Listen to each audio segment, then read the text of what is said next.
か？今日はですね、二の腕痩せをできる筋トレの動画をやっていきたいと思います。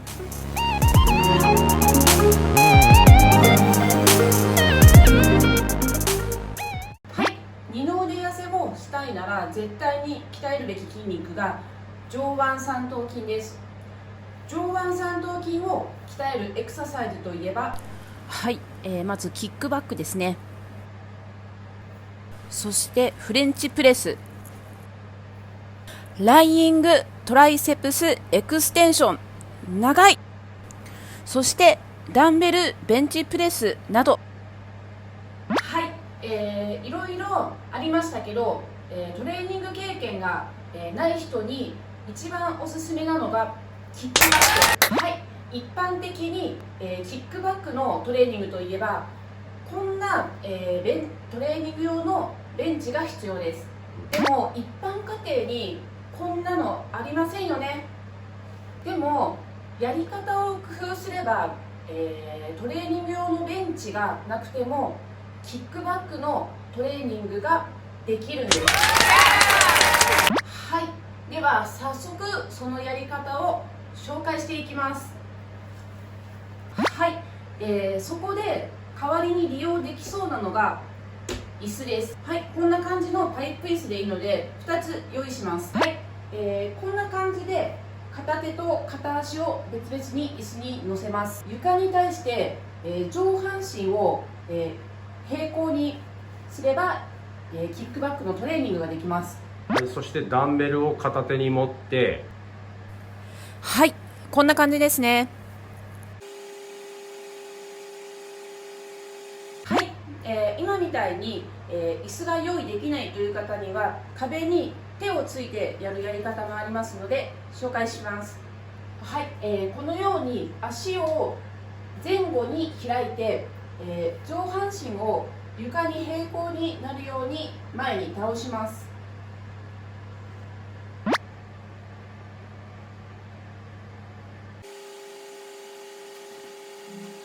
はい、いかがでしたでしょうか？キックバック自体は難易度の、低いエクササイズになりますが、初心者の方からしたら少し、難しいかもしれませんね。はい、そこでこの2点、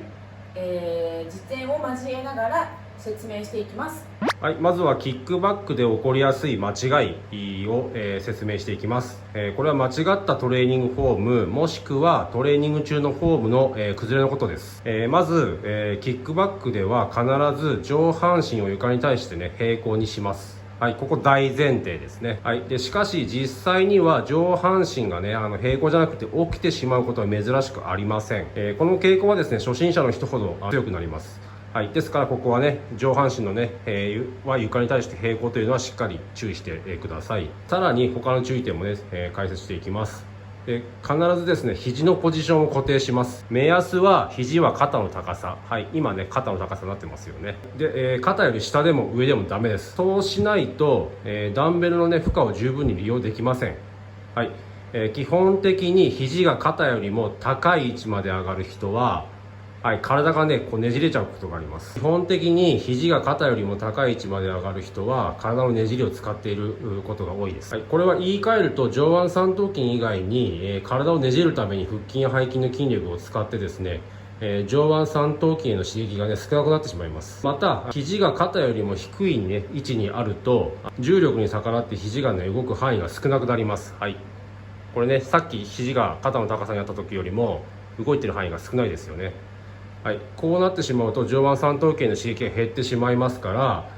トレーニング効果をしっかりね得ることができません。ですからトレーニング効果をしっかり得るためには肘を90度の範囲でね動かすことを意識します。そのためには肩と肘の高さを同じポジションにして行う必要があります。はい、そして上半身は背筋を伸ばして床に対して平行なんですが、ここで間違えねやすい典型的な例っていうのは上半身をね平行にキープできない人、こういう人に起こりやすい間違いなんですけど、上半身を床に対して平行にキープしないでキックバックを行うと肩に負担がかかりやすいっていうことがあります。肩関節を支える要素の一つに上腕二頭筋の長頭腱がね、この写真のようにありますけれども、はい、上半身を床に対して平行にしていないとこの部分に大きなストレスがかかります。はい、1回とか2回のトレーニングで痛めることがなくてもですね、間違ったやり方をね継続してしまうとどっかのタイミングで痛みとして現れる可能性が高いですから、ここ絶対にね気をつけてください。はい、でまだありますね、手首の角度にもね気をつけなければいけません。はい、手首は基本的にずっとまっすぐキープします。はい、動作中にね手首を動かしちゃダメです。はい、ちょっと悪い例なんですけども、手首を、動かすことで、こういうふうにね動作中に手首が動いちゃうことで手首周りの筋肉に力が入っちゃいます。はい、こうすると上腕三頭筋にね十分な刺激が入りませんからトレーニング効果が薄れます。ですから、せっかく肘を伸ばしきったとしても手首がね動いてしまったらダメです。はい、で続いて、なぜ初心者の人はキックバックがおすすめなのか。でこれ最大の理由は軽いダンベルで効果を出しやすい、エクササイズだからです。上腕三頭筋を鍛えるエクササイズにはキックバックの他にもですね、フレンチプレス、ライングトライセプスエクステンション、ダンベルベンチプレス、などの種目がありますけれども、いずれもキックバックよりも重いダンベルのね使用が推奨されます。これはですね、なんでかというと姿勢がね違うからなんです。例えばライングトライセプスエクステンションやダンベルベンチプレスでは、背中をねベンチにつけてます。この写真ですよね。で、背中をベンチにつけながら行うことで作用反作用の法則がね働くので、肘を伸ばす動作にねプラスの力が働きます。この写真見てください。この両者の共通点は肘を伸ばす方向が床に対して垂直になるという点ですね。